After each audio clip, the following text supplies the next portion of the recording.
Today, we had Germany against Curaçao, Netherlands against Japan, Ivory Coast against Ecuador, and Sweden against Tunisia.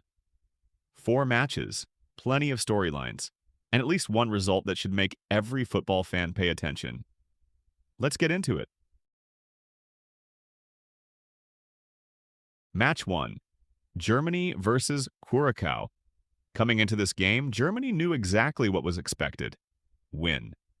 And win comfortably. Because when you're a 4-time World Cup champion playing Curaçao, nobody wants to hear excuses. From the opening whistle, Curaçao spent so much time defending that their goalkeeper probably touched the ball more than some of their attackers. The breakthrough eventually arrived, and once Germany scored the first goal, the game opened up completely. Curaçao fought hard. No one can question that. But there's a difference between fighting hard and stopping Germany. Germany continued creating chances and looked far more dangerous than they did in recent tournaments. The biggest positive wasn't just the result, it was how comfortable they looked. By full-time, Germany had exactly what they wanted. 3 points and 7 goals. The real question isn't whether Germany can beat Curaçao, it's whether this version of Germany can beat the bigger teams waiting later in the tournament. Match 2. Netherlands versus Japan. Now let's talk about the match that might have surprised people. The Netherlands against Japan. And if you still underestimate Japan in 2026, you haven't been paying attention. For years, people have treated Japan like a dangerous underdog. At some point, they stop being underdogs and start being genuinely good. This match proved it. The Dutch started brightly. Then Japan did what Japan always does. They ran. Then they ran some more, and then somehow they found enough energy to run even more. Playing against Japan must feel like being chased by an unpaid gym membership. They never stopped moving. The Netherlands struggled to deal with the intensity. Japan pressed aggressively, won important duels, and looked fearless whenever they attacked. Every Dutch mistake immediately became a Japanese counterattack. Every loose pass became danger. Every moment of hesitation became an opportunity.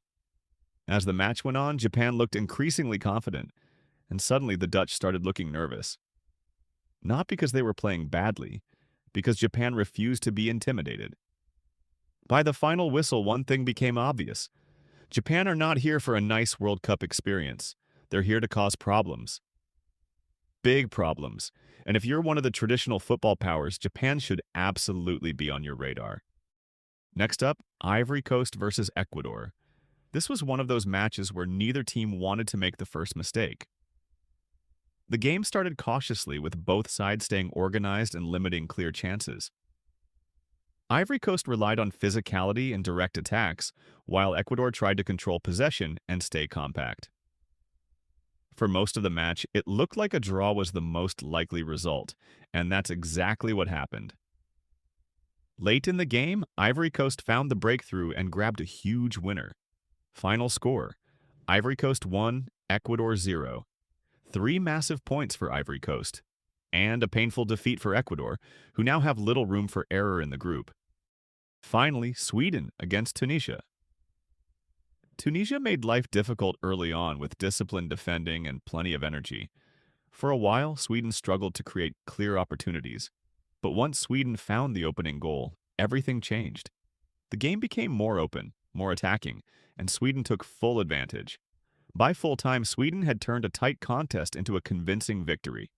Final score: Sweden 5, Tunisia 1.